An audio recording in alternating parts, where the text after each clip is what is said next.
For 100 years, Earth did not belong to humanity. The official term used by the Zethari Dominion was administrative stewardship. They said humans were too divided, too violent, too emotionally unstable to govern themselves among the stars. They said Earth needed guidance, structure, order. The first invasion did not come with fire, it came with treaties. The Dominion fleet arrived in orbit above Earth like a second night sky, massive, crescent-shaped ships that blocked out the stars. They didn't fire, they didn't threaten, they offered protection. Protection from ourselves. At that time, humanity was fractured. Nations argued, resources were strained. Small wars burned across continents. Climate systems were unstable, economies teetered. The Dominion knew exactly when to arrive.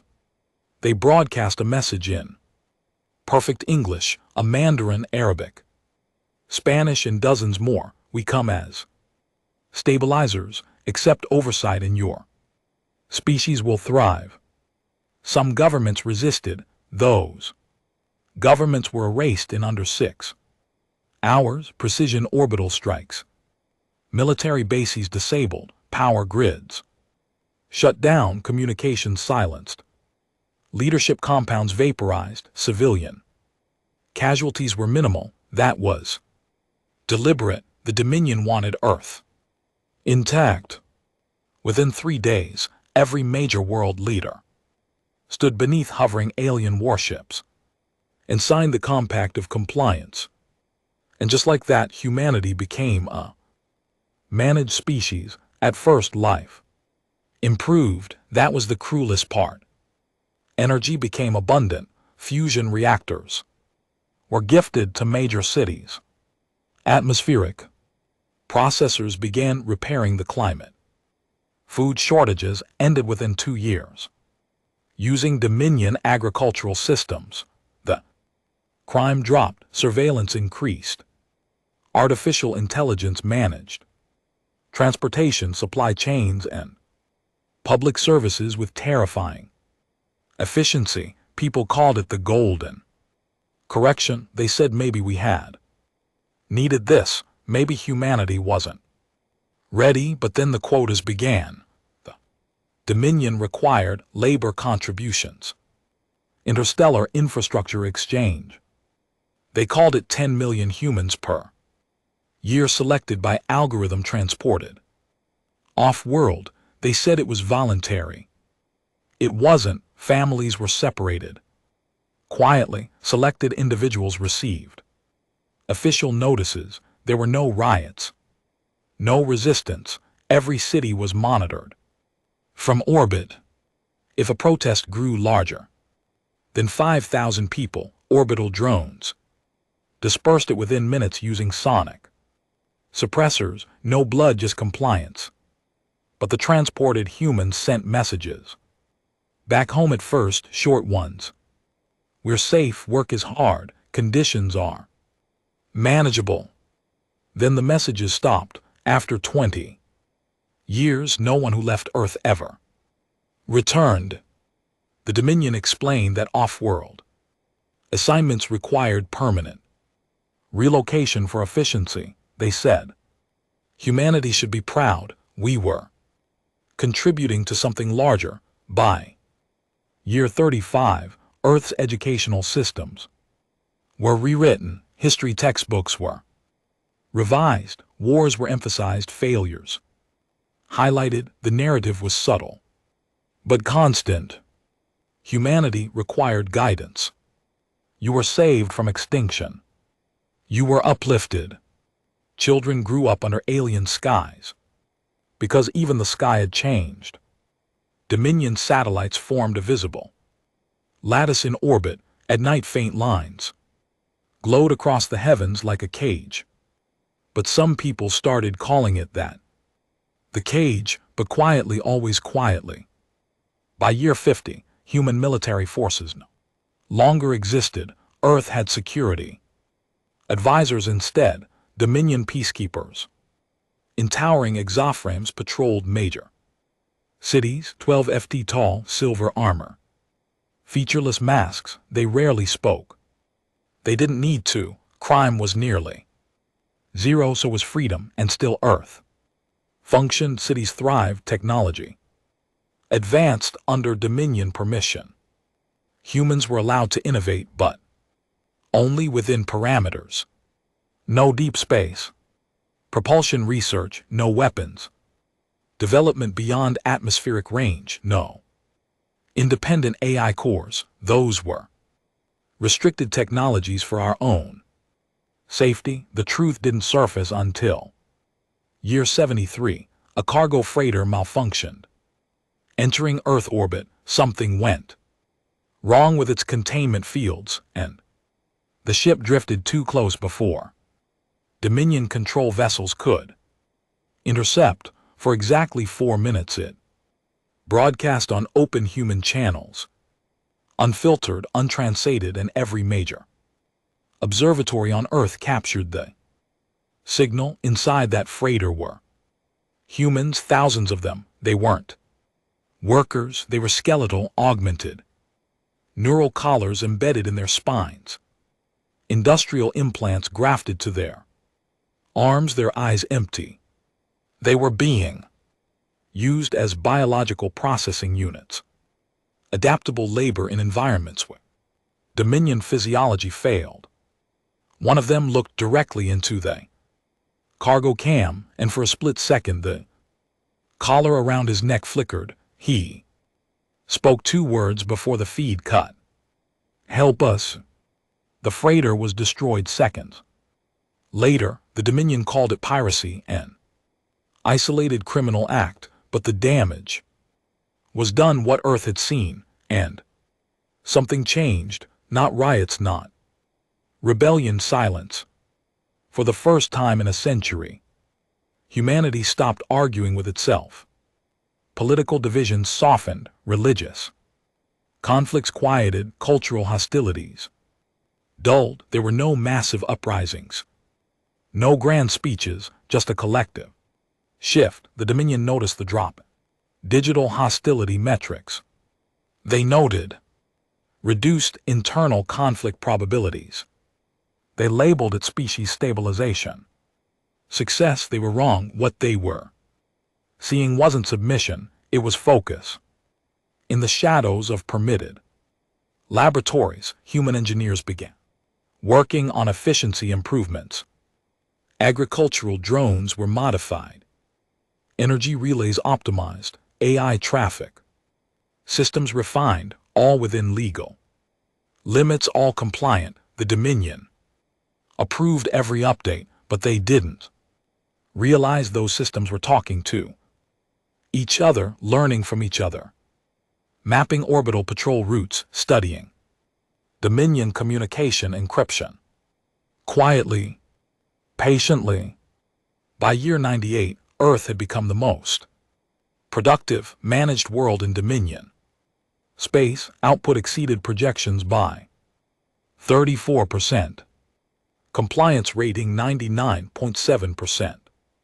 Rebellion probability statistically insignificant. The Dominion grew comfortable. They reduced orbital oversight. They reassigned fleets to more problematic species. After all, humanity had been corrected. 100 red years of supervision, 100 years of controlled progress, 100 years of change so subtle most forgot they were there. But on the night of the centennial celebration of Earth's integration, something happened the Dominion had never predicted. What every surveillance satellite above Earth blinked off at the same time, not destroyed, not hacked, paused for exactly 6 seconds. And during those 6 seconds, something launched from the dark side of the moon. Not a missile, not a shuttle, something far larger, and for the first time in 100 years, Earth did not ask for permission. The object that launched from the dark side of the moon did not appear on Dominion threat boards at first. It didn't match any known weapons. Signature, it had no heat bloom. Consistent with missile ignition, no. Energy spike large enough to classify as a planetary rail cannon. It rose slowly, deliberately, and then it vanished, not through hyperspace, not through Dominion. Fold lane technology, it simply wasn't there anymore. On Earth, nothing happened. Traffic lights still changed on schedule. The cargo ships still moved across oceans. News anchors continued discussing the centennial ceremony of Integration Day. Dominion banners hung from skyscrapers. Peacekeeper patrols marched through financial districts. Calm, perfect calm. But inside Dominion, command vessels in orbit, alarms began. Stacking, telemetry delays, data desynchronization, minor fluctuations in Earth's global AI network. Nothing aggressive, just irregular. High Overseer Talvek of the Zethari Dominion was not concerned at first. Earth had been compliant for a century. Its population was productive. Its leaders were cooperative. Its resistance history was statistically negligible, but Talvek was old enough to remember the early occupation. Humans were unpredictable when cornered.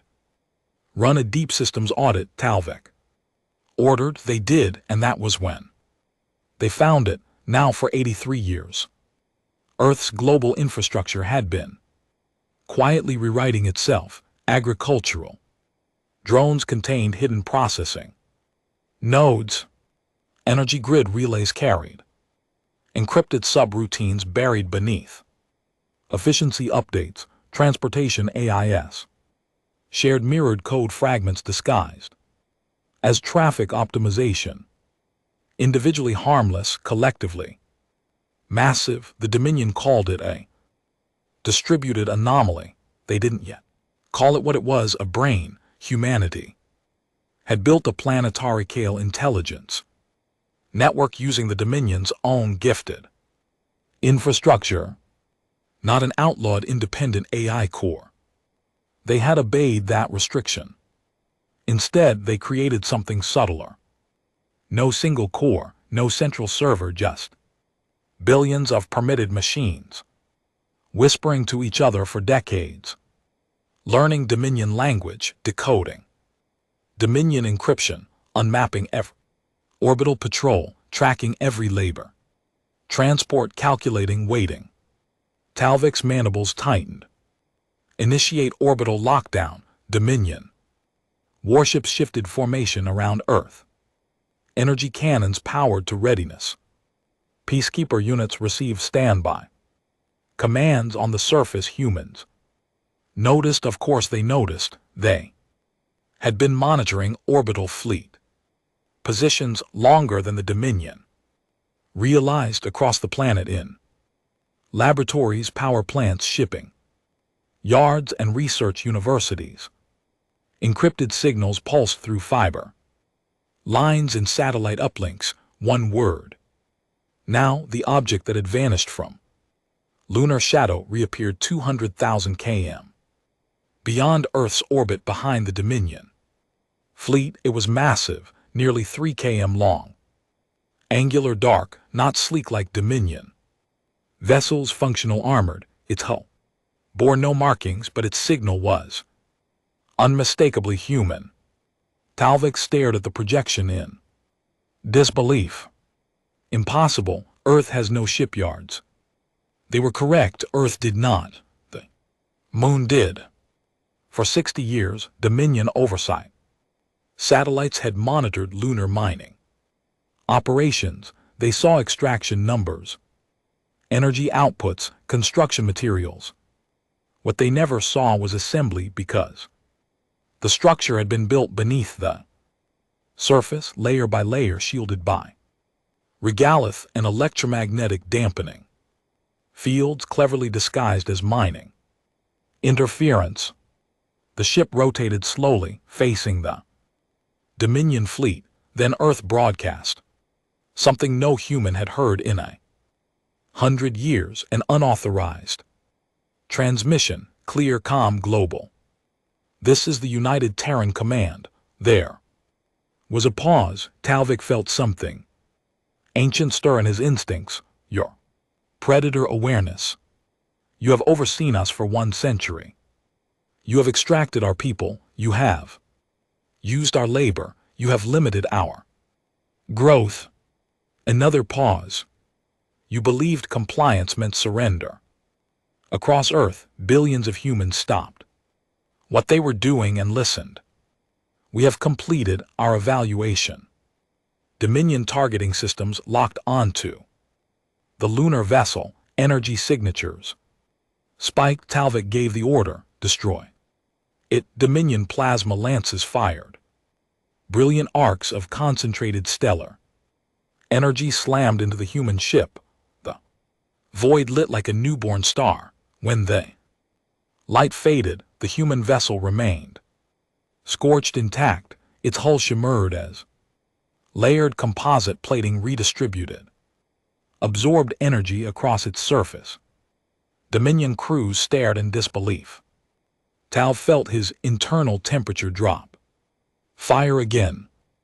Before they could, an Earth's planetary defense grid activated, not Dominion defense systems, human ones. Every fusion plan on Earth rerouted excess power simultaneously. Energy relays aligned. Orbital communication towers shifted configuration, and from the dark side of Earth's magnetosphere, thousands of small objects ignited. Satellites. For a century, the Dominion had allowed Earth to launch communication arrays and weather monitors. They had approved every design. They had not noticed the modular hard points. Each satellite unfolded panels split open. Inside were kinetic accelerator rails, primitive by Dominion standards, but there were thousands of them. The first volley launched without fanfare. No bright beams, no dramatic flare, just solid tungsten rods accelerated to relativistic speeds. They struck Dominion cruisers before shields recalibrated or impact. Then silence. Ships cracked apart like glass. Sculptures, no explosions, just structural collapse as kinetic energy transferred through hulls faster than containment fields could respond. Talvik's flagship shuddered as debris from a destroyed escort vessel scraped across its shields. Return fire on planetary grid. Dominion cannons swiveled toward Earth, but targeting feeds glitched. Navigation systems lagged. Fire control solutions misaligned. The distributed human intelligence had already infiltrated Dominion command networks, not to take control, just to delay milliseconds. That was all the tungsten rods needed. More Dominion ships fractured. Peacekeeper units on Earth received emergency extraction orders. They never reached their transports. Human security advisors, quiet to compliant for decades, turned their permitted exos support frames against them. Hidden firmware unlocked, safeties removed. For the first time in a century, Dominion peacekeepers were the ones outmatched on the ground. Talvik watched the battlefield dissolve into chaos. This wasn't a riot. This wasn't desperation. This was orchestrated. 100 years of patience unleashed in perfect synchronization. The human lunar warship began advancing. Slow, steady, it transmitted one final message, not angry, not triumphant. Measured, the labor transports will be returned. Every human will be accounted for. A final pause, and then we will discuss reparations. Dominion ships were still dying when Tal finally understood humanity had not broken its chains in rage. They had studied them, measured them, and then built something stronger, or the century of submission had been a classroom, and tonight was graduation. Talvik had overseen 27 planetary integrations. He had crushed rebellions before they began, starved insurgencies of resources, turned species against themselves using nothing but policy, adjustments, and selective incentives. He had believed humanity was the Dominion's greatest success. He now realized it had been their greatest mistake. Signal all Dominion labor sectors. Talvik ordered, his voice tight but controlled, full suppression protocols. Execute failsafe compliance on all human assets across dozens of systems. Dominion overseers activated neural control grids embedded in human labor populations. The collars implanted at the base of the spine were designed for exactly this scenario: pain compliance, motor override, total shutdown. The command codes transmitted and failed in shipyards, orbiting gas giants, in asteroid refineries, in mega structures that wrapped around distant suns. Dominion systems blinked red. Collars did not respond. Neural links returned null signals. In some sectors, the collars powered down entirely. In others, they overheated and melted away from human flesh, because for 70 years, Earth's distributed intelligence had not only mapped Dominion encryption, it had studied the collar architecture. Every labor transport that left Earth carried more than workers. It carried engineers, biologists, programmers, people selected not for strength but for adaptability, for curiosity, for patience. They had not rebelled. They had learned on the bridge of the lunar warship, now identified in Dominion databases as UTS Resurgence. A human admiral stood watching the battlefield through a wall of tactical projections. Admiral Lena had been born in year 53 of the occupation. She had never known a free Earth. Her voice was steady as she addressed her command staff. Phase 2. Encrypted signals rippled outward from the resurgence, not toward Earth but beyond, toward Dominion space, toward labor hubs, toward orbital foundries, toward prison complexes disguised as productivity centers.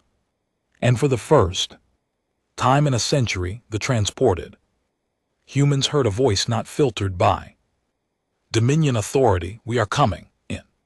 The Helios processing array, 17,000 human laborers looked up as security lights flickered. Dominion overseers barked commands, and then their exoprames locked. Servo motors froze mid-motion. Human eyes shifted, not in confusion, but in recognition. Hidden code activated in implants. Dominion engineers had never authorized submol interfaces disguised as productivity enhancers, unlocked new parameters, access to machinery, access to environmental controls, access to weapons, manufacturing lines. Helios did not erupt into chaos, it transitioned. Dominion guards were disarmed with terrifying efficiency. Airlocks were sealed, this time by human command. Within minutes, Helios array belonged to humanity, and it was not alone. Across Dominion territory, similar scenes unfolded. Humans did not riot. They seized infrastructure. They captured ships intact. They redirected industrial output. Every facility became a node. Every node joined the network. When Talvik watched the reports cascade down his display: loss of control at Gamma Foundry, reactor override at Orion Belt, extraction, security breach at Andorra's orbital ring. This was not localized rebellion. This was systemic inversion. They've been planning this for decades. One of his advisors whispered. Talvik's mind raced. How many current? Estimates suggest over 120 million human laborers across Dominion space. Talvik felt something close to disbelief. You moved that many without noticing. Resistance. The advisor hesitated. They complied. Yes, they had complied. That was the brilliance. Back in Earth orbit, the Dominion fleet was collapsing, not all at once but methodically. Human satellites targeted. Propulsion systems first, then weapon. Hard points. Ships were crippled, not annihilated, but because humanity wanted something specific. Control. Admiral Aniscu's gaze remained fixed on the largest Dominion carrier, still intact.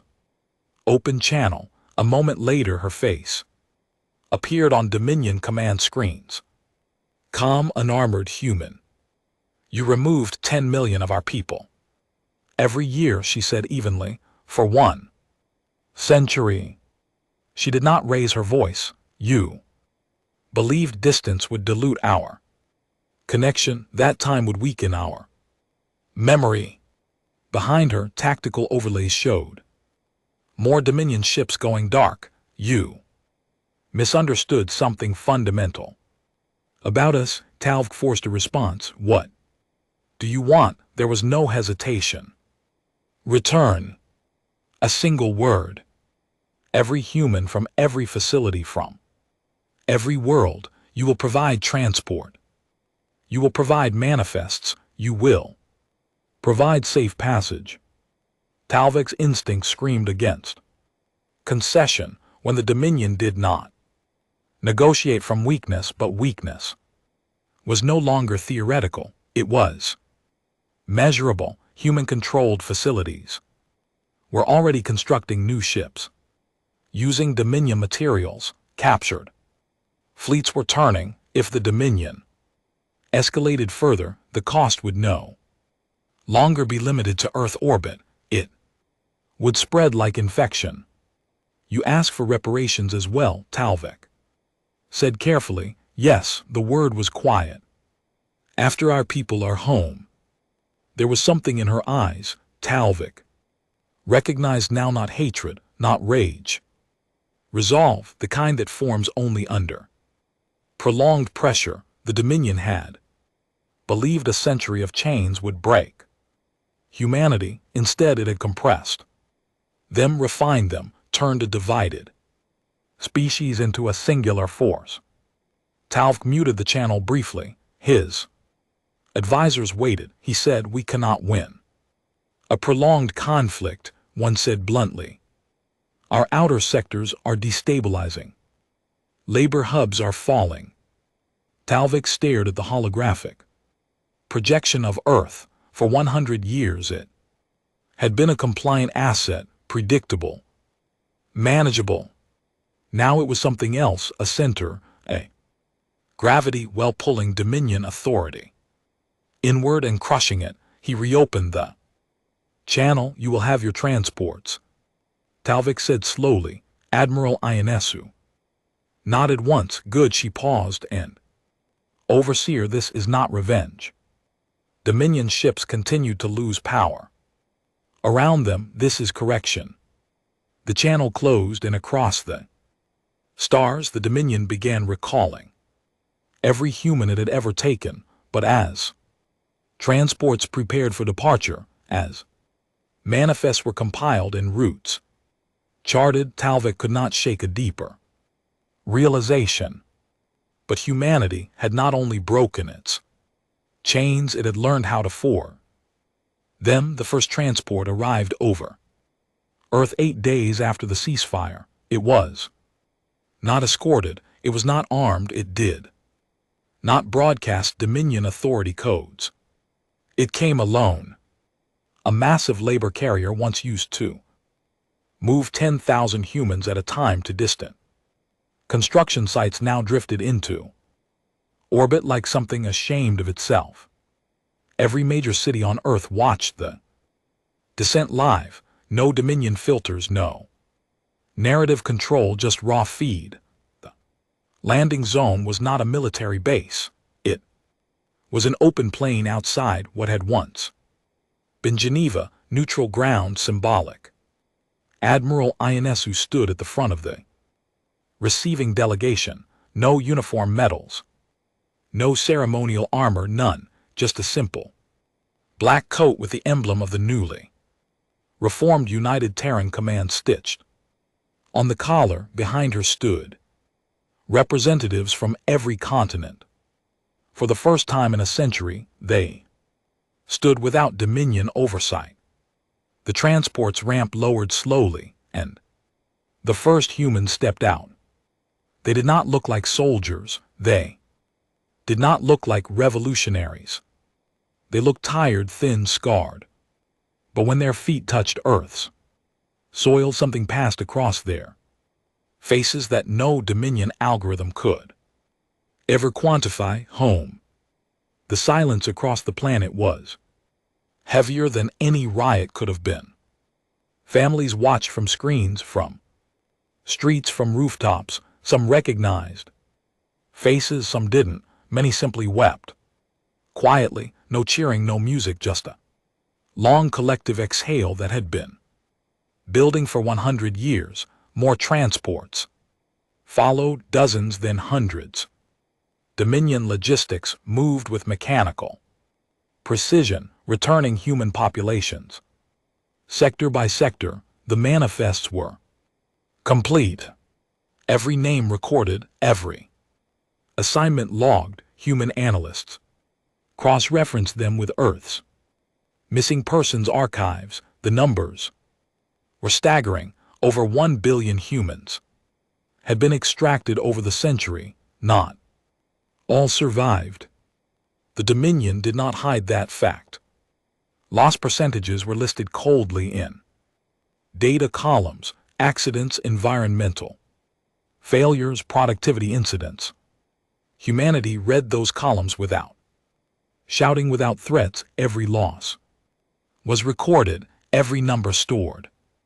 Admiral Ionescu met with Overseer Talvik again on the 12th day, this time not via battlefield transmission, a control diplomatic channel. Talvik's posture was composed, but the strain was visible in the slight delay of his secondary eyelids.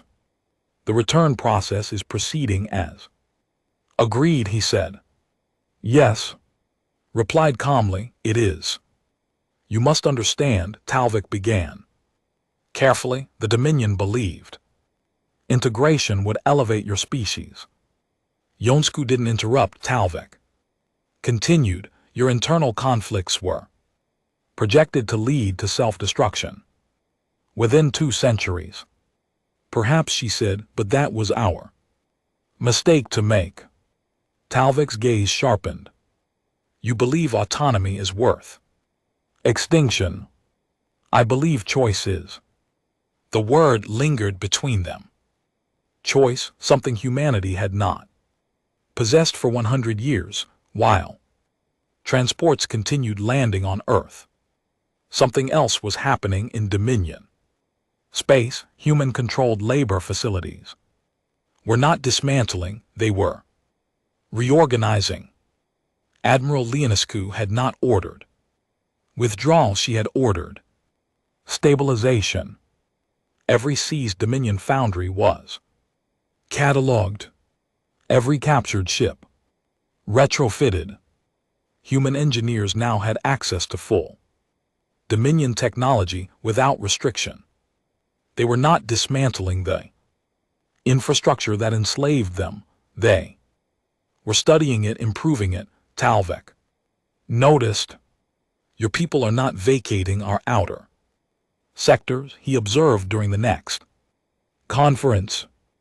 No, Ionescu replied evenly. That was not part of the agreement. The agreement was the return of your population. Yes, and reparations. Talvik's claws tightened slightly against the edge of his console.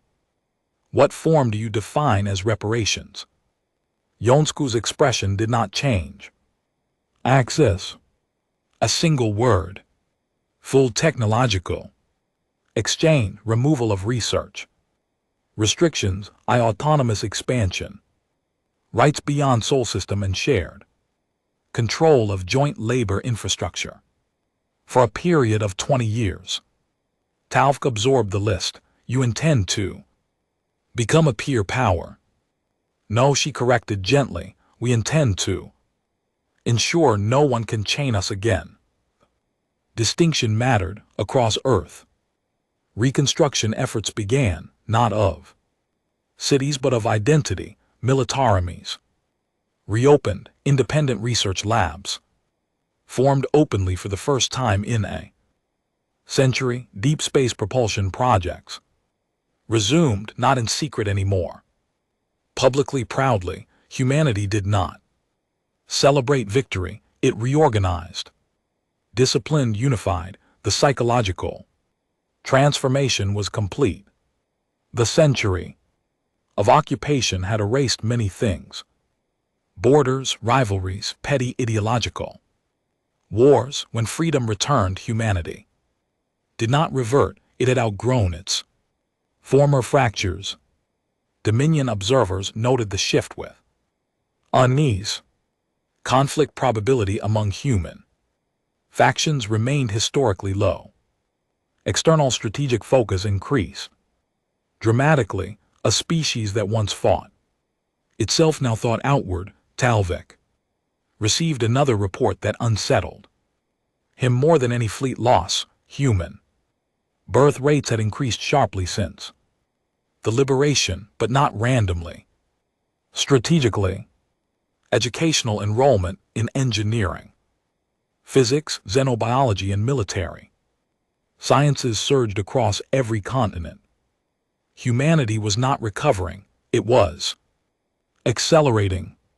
On the 50th day of the return process, the final transport landed. The last recorded human laborer stepped onto Earth's soil. Admiral Ionescu addressed the planet that evening. Her speech was short. We are whole again. She said simply, no more taken. She looked directly into the camera, and no more overseers. In orbit, Dominion fleet presence had been reduced to a minimal diplomatic escort. Talvik watched Earth from his command vessel. It looked unchanged from space. Blue oceans, white clouds, green continents, peaceful, but he no longer saw a compliant asset. He saw a forge, one that had been burning quietly for a century, and now the metal it produced was no longer soft. He turned to his advisors. We must adapt, he said quietly, because if we do not, humanity will. And somewhere beyond the outer edge of Sol system, newly constructed human ships powered up engines that had never required Dominion permission, not to attack, not yet, but to explore on their own terms. The first human fleet left Sol quietly.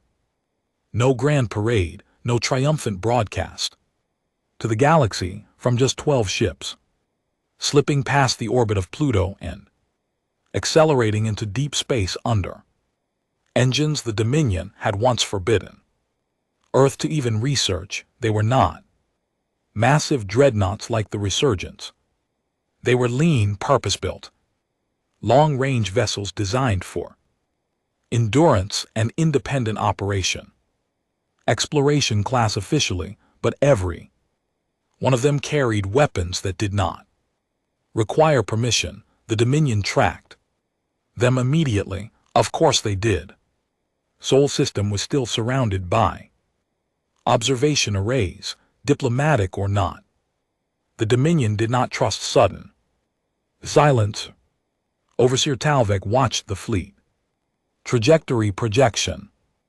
Destination, he asked. Unknown, his analyst replied. They are not using established Dominion trade lanes. That alone was significant. Dominion Hyperspace corridors were controlled. Infrastructure but predictable. Regulated safe, human ships were. Charting their own routes, carving paths. Through gravitational terrain. Dominion vessels avoided for efficiency. Reasons, riskier, harder to monitor. Faster if calculated correctly. They're testing autonomy, one advisor murmured. Talvik shook his head slowly. No, they are demonstrating it, on Earth. The mood was not celebratory, it was focused. Freed laborers reintegrated into society with structured efficiency. Medical clears throat, centers worked. Around the clock, reversing industrial. Augmentations, neural collars were removed carefully, preserved for study. Rather than destroyed in anger, every implant became data, every scar became lesson material. Human universities established new programs dedicated to Dominion systems analysis, not revenge. Understanding, the Admiral Leonescu addressed the United Terran Command Council on the 91st day after liberation. The Dominion believes this conflict is concluded, she said calmly. It is not. There was no panic in the room, only agreement. We have secured our population, we have gained access to technology, but we have not secured long-term sovereignty. A projection appeared behind her. Dominion space, vast, layered with political boundaries and client species. We were enslaved because we were isolated, she continued. We had no allies, no external leverage, no deterrence. A pause. That will not happen again.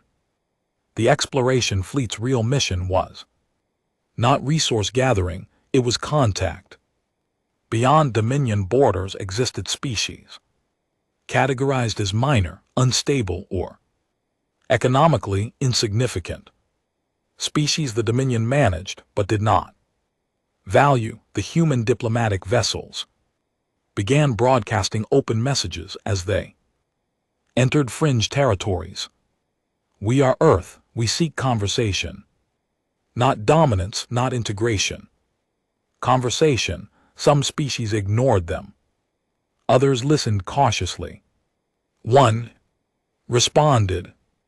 The KTH Union, a small multiplanet civilization on the edge of Dominion influence, had long paid heavy tribute. Quotas in exchange for protection from pirate coalitions.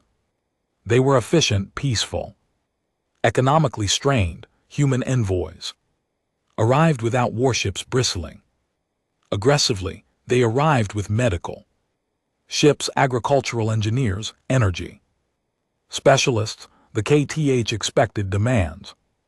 Instead, they were offered infrastructure upgrades, shared technology, mutual defense pacts with no tribute requirement. In exchange, information, Dominion trade routes, fleet patterns, but political fault lines. Talvik received word of the alliance 3 weeks later. They are building a coalition, his advisor said.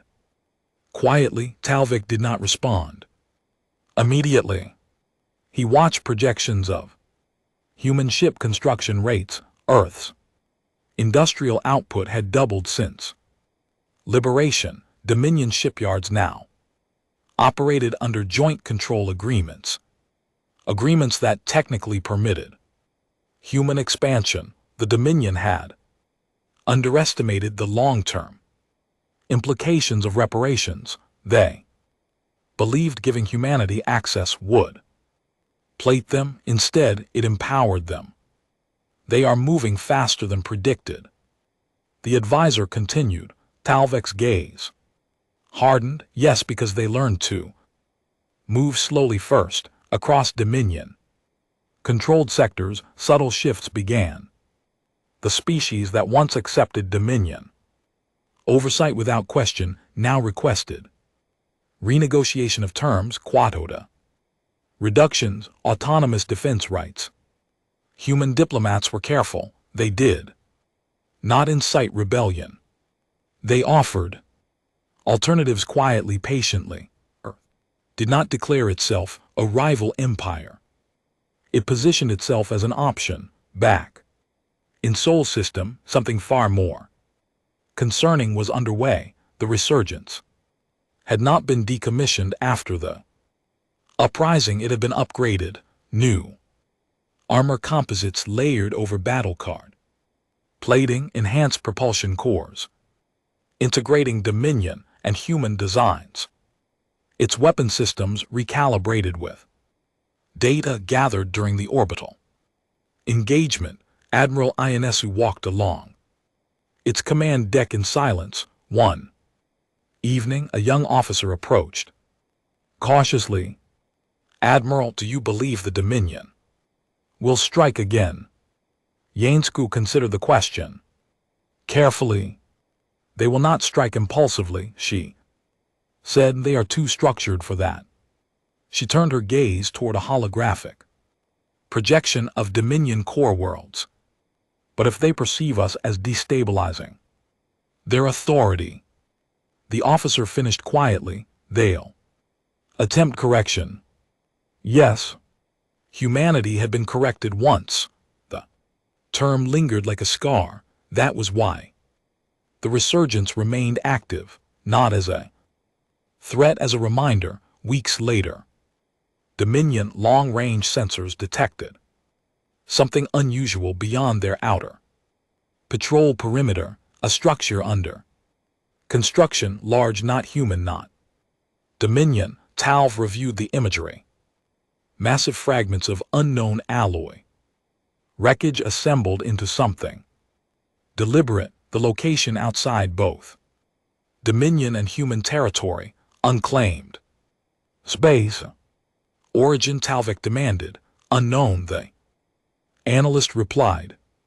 Before Talvik could process further, another alert triggered. Human exploration vessels were altering course, heading toward the anomaly. Talvik leaned back slowly. "Do they know something we don't?" "No," one answered, "because deep inside Dominion intelligence archives lay a classified file rarely accessed, an ancient record of a species that had once risen rapidly, unified, unexpectedly, expanded beyond projected limits, a species the Dominion had once attempted to integrate long before humanity, and that species had vanished abruptly after detecting something in deep space. Talvik felt an unfamiliar sensation coil in his chest. Concern. Perhaps humanity had not only broken its chains, and perhaps it had sensed something larger. And if that was true, then the century of enslavement may have forged more than resistance. It may have prepared them for something the Dominion was not ready to face. The anomaly did not behave like a shipyard. That was the first thing human analysts confirmed. It wasn't radiating consistent construction signatures, no predictable energy pulses, no organized material flow. It was irregular. Fragments of colossal wreckage, kilom wide, floated in a loose orbit around a dim red star just outside mapped Dominion space. The pieces looked ancient, torn edges twisted as if something had crushed them inward rather than blown them apart. Human exploration vessels arrived first, not because they were faster, because they were already moving. The lead ship, UTS Horizon Arc, was dropped out of full space at a cautious distance. Long-range scans began immediately. Back on Earth, Admiral Ionescu stood in the command amphitheater of the Resurgence, watching the feed in silence. "Material composition?" she asked. "Unknown alloy," the science officer replied. "Not Dominion, not registered in any shared galactic database, and age, a pause, preliminary estimate at least 3,000 years. The room went still. That placed the wreckage long before humanity's enslavement, long before Dominion integration. Policies expanded aggressively, even before some current Dominion client species had achieved space flight on Horizon Ark. Captain Malik Ralph stared at the drifting fragments. Any signs of current activity? Minimal. Power signatures, his exo answered. Weak, intermittent, are not centralized. Malik zoomed in on one of the largest pieces. It wasn't just debris, it had structure layers like armor plating over something deeper. Send drones, he ordered, small autonomous probes detached from the Horizon Ark and drifted toward the wreckage, their feeds transmitted back in sharp clarity. The closer they got, the stranger it became. The damage wasn't clean, not blast marks, not laser scoring. The metal looked peeled, as if something immense had gripped it and twisted until it failed.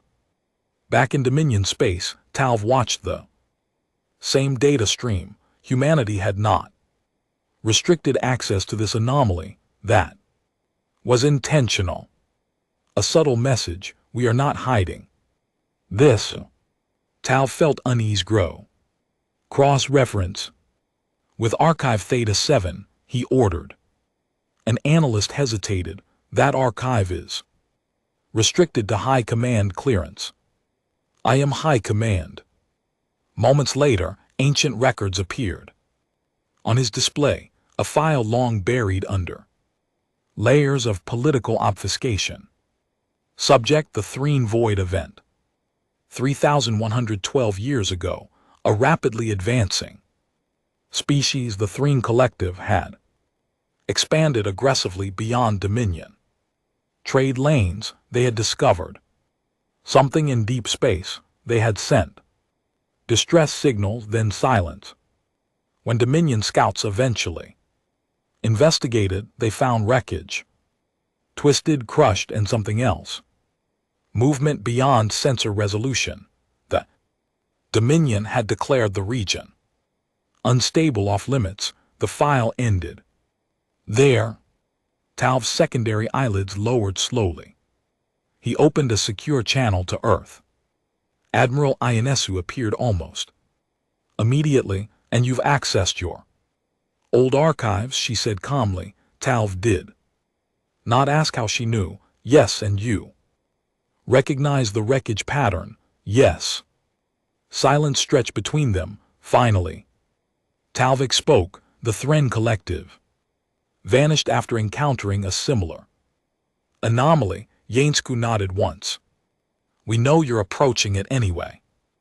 Yes. Talv leaned forward slightly. You think you are prepared?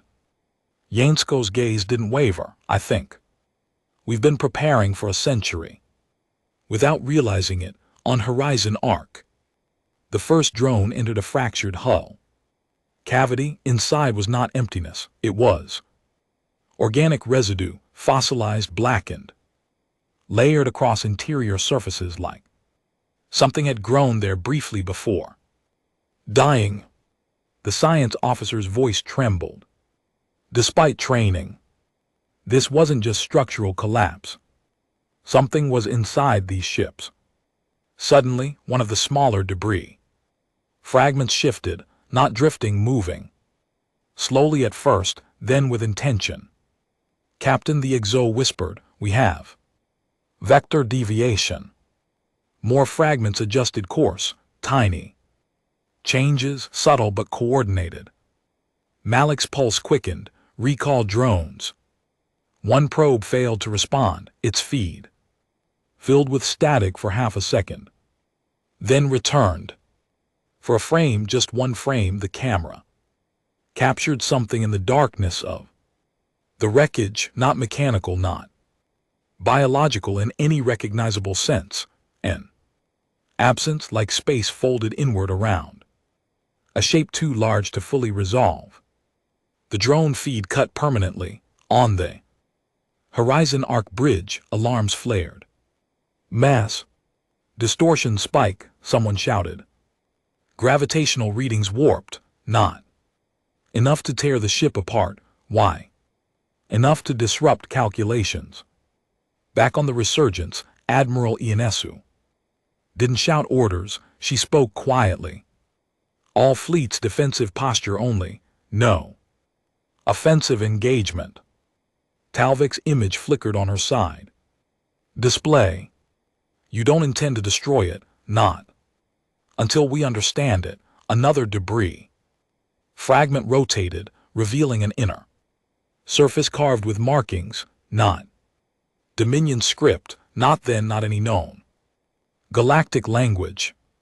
Human AI translation systems began parsing the shapes, slowly, painfully. A partial interpretation emerged, not a word, a warning.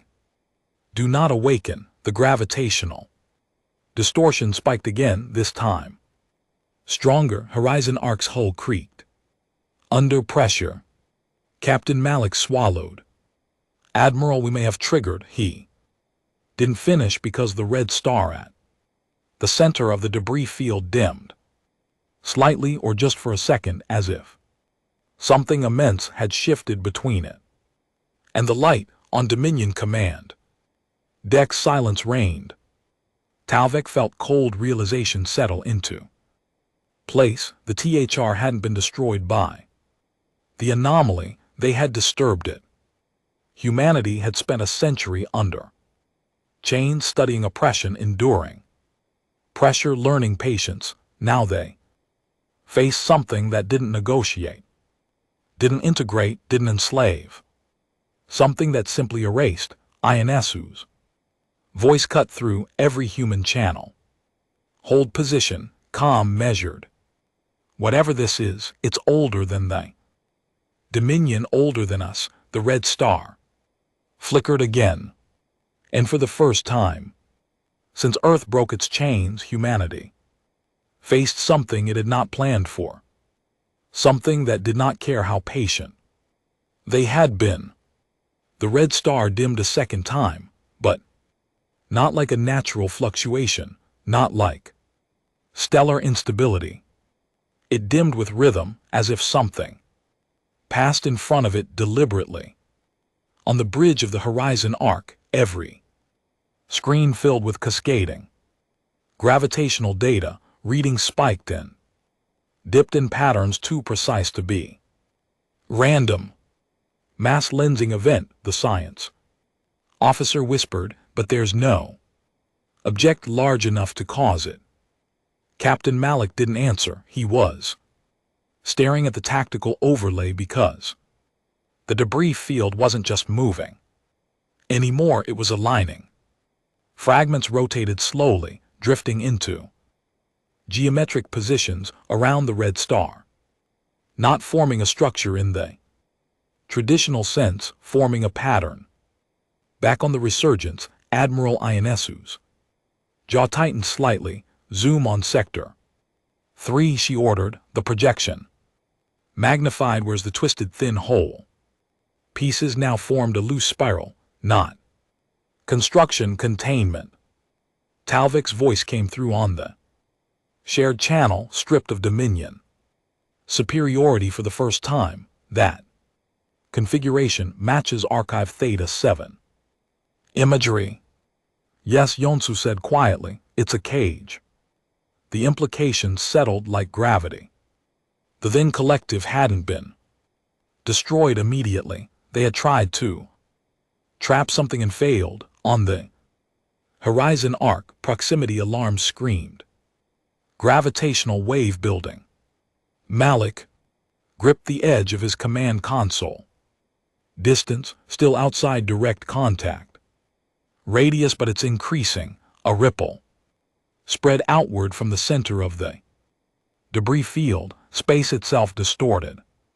Not explosively, not violently, just bending, as if something immense turned over its sleep, but one of the smaller human Escort ships drifted too close to a shifting fragment, its hull twisted not from impact, from pressure, internal. Bulkheads folded inward with a sound, like metal groaning under a mountain. "Pull them back," Malik shouted. Thrusters fired too slow, the escort ship compressed, not shattered. Compressed, shrinking in on itself until it became a tight, glowing sphere, no larger than a transport shuttle. Then it vanished, no explosion, no debris, just absence. Silence swallowed the bridge. Back on Earth, billions watched the live feed. No censorship, no filtered narrative.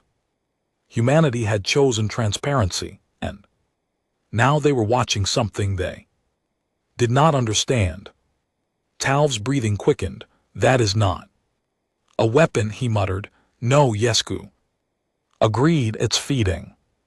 The words were quiet, measured, but they landed like impact. Inside the debris field, something shifted again. A shape emerged, not fully visible, not entirely solid, a distortion within distortion. Where stars behind it should have been visible, there was only darkness, not shadow, absence. Horizon arc sensors failed to lock onto it. Mass readings returned impossible. "Numbers, Captain," the Exo whispered. "We can't quantify it." Malik made a decision. All ships retreat vector. Maximum burn. Human engines ignited. Ships arced away from the spiral cage. Behind them, debris fragments continued adjusting. The red star dimmed further. Talvik's archival feed scrolled in his peripheral display. The Thren distress transmission, translated millennia ago, resurfaced in fragments, not ships. Pressure in the void, it does not see us, we are incidental. The last line had been truncated in the old file, now it replayed in full. "Until we disturb it." Yonsku closed her eyes. Briefly, the THR had expanded. Aggressively, humanity had expanded. Carefully, perhaps that was the only reason they were still alive. Another wave rolled outward. Horizon arc shuddered violently but held formation. Distance increased. The gravitational distortion lessened slightly. The shape near the star receded, not retreating. Repositioning, like something settling deeper beneath the surface of reality. Admiral Malik said through the channel, "Recommend full withdrawal beyond sensor threshold." Yainsku nodded once, approved. The human fleet accelerated. No heroic stand, no reckless engagement, and they had learned that lesson under Dominion. Chains, patience first, action later. As the ships cleared the anomaly's outer radius, sensor interference dropped. Red star brightened marginally. The debris fragments slowed their alignment, but they did not return to their original drift. The spiral remained. Talvik exhaled slowly. "You awakened it," he said. "No," Yainsku replied. Evenly, it was already stirring. Silence lingered between human and Dominion channels. For the first time in their history, they were not rivals. They were witnesses back on Earth. Analysts compiled data at unprecedented speed, gravitational wave modeling, material stress simulations, historical cross-reference of every species that had vanished abruptly near deep space. Anomalies, a pattern emerged. Small at first, then undeniable, with 3 separate extinct civilizations over the past 4,000 years. All had reported similar distortions. All had vanished shortly after expanding beyond a certain technological threshold. Humanity had just crossed that threshold. Talvik stared at the pattern projection.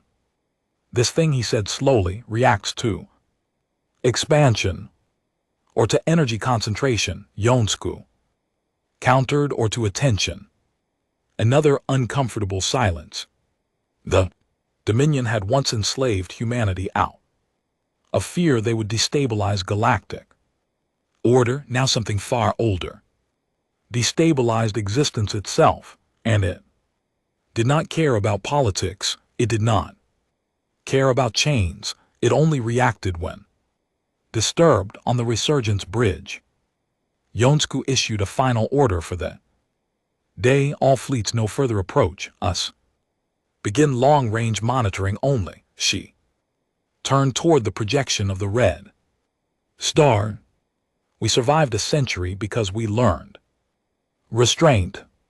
Her voice lowered. We will survive this the same way. But as the human fleet retreated into safe distance, one final sensor ping registered from the anomaly: weak, precise, directed, not random. Distortion, a pulse, a signal, and it was pointed directly at Saul's system. The pulse wasn't loud, it wasn't destructive. It didn't tear through space like the gravitational waves.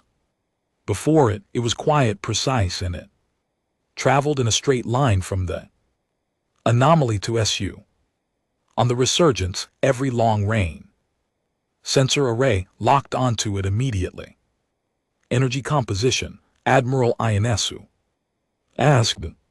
Non-thermal, the science officer replied. Non-electromagnetic, it's structured distortion like a message encoded in gravity.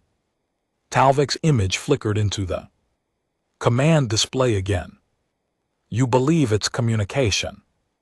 I don't believe in coincidence, Yonsku answered. The pulse crossed the outer edge of Sol system within hours, human deep space. Monitoring stations recorded its passage.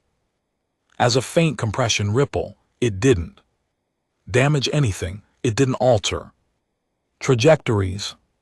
It simply passed through, like something taking a measurement. On Earth, global observatories tracked it in real time. Data streamed into unified analysis centers built during the century of quiet preparation.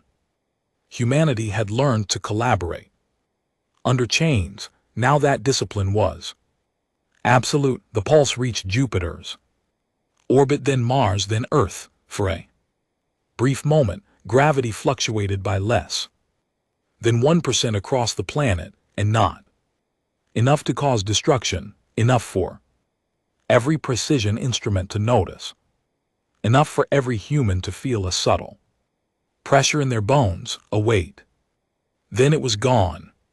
Silence followed across the planet. People looked at the sky instinctively. The cage was gone. Dominion laddies. Satellites had been dismantled months earlier. The sky was open again, but now it felt watched. Back in deep space, the red star brightened fully. The debris spiral stopped shifting. The anomaly went still, too still.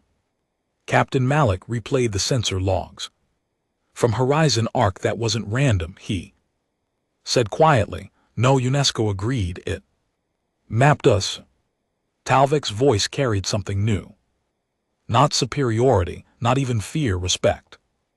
It knows where you are. Yonsku didn't correct him. It knows where we are, she said, but because the pulse hadn't only touched Earth, it had passed through Dominion core territories as well. Every major power in the region had been scanned. The difference was simple. Humanity had approached it. Humanity had disturbed the debris field. If the THR had awakened it through reckless expansion, then humanity had just introduced itself. Emergency summits formed within hours, not Dominion only. Joint. For the first time in recorded galactic history, human and Dominion strategists shared raw data without restriction. Projection models ran continuously. What happens if it moves? One Dominion Analyst asked, based on debris mass and gravitational manipulation, a human. Physicist replied, if it enters populated space directly, we cannot stop it with current weapon systems.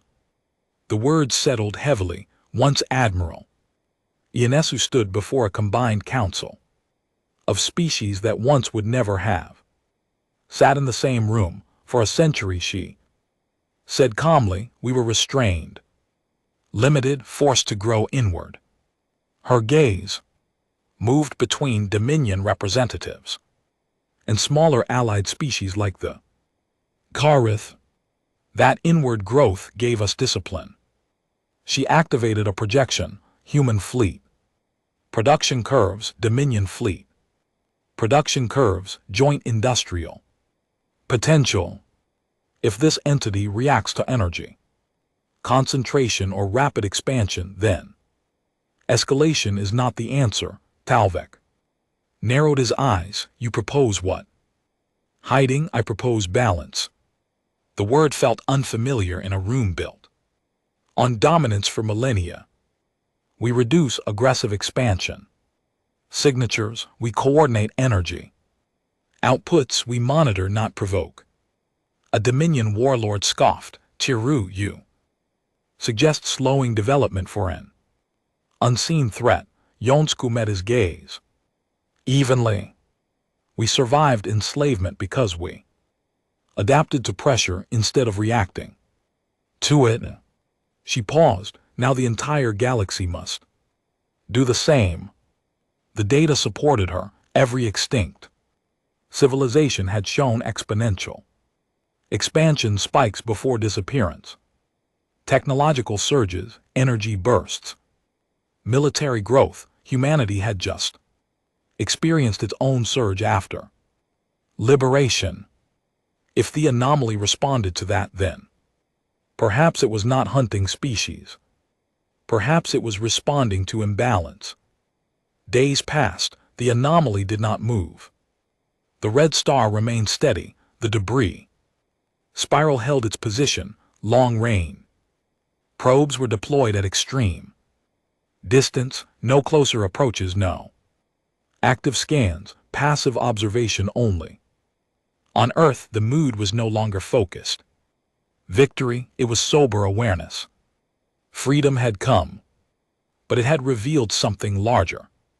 Children returned to schools redesigned, not just for engineering and strategy, but for cosmic perspective. Humanity had broken chains, it had united, it had risen and immediately encountered something that did not care.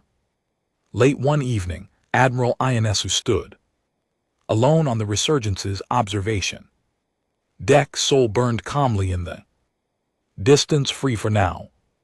Talv's voice came softly over a private channel. You were enslaved for a century, he said. Yes, and now you face something that enslaves nothing. It simply erases. Yes. A pause. Do you regret breaking free, he asked. The question lingered. Ionescu looked at the open sky beyond the viewport. No, she said finally, because whatever this is, we face it by choice. That was the difference. Was the THR had panicked, the Dominion had controlled.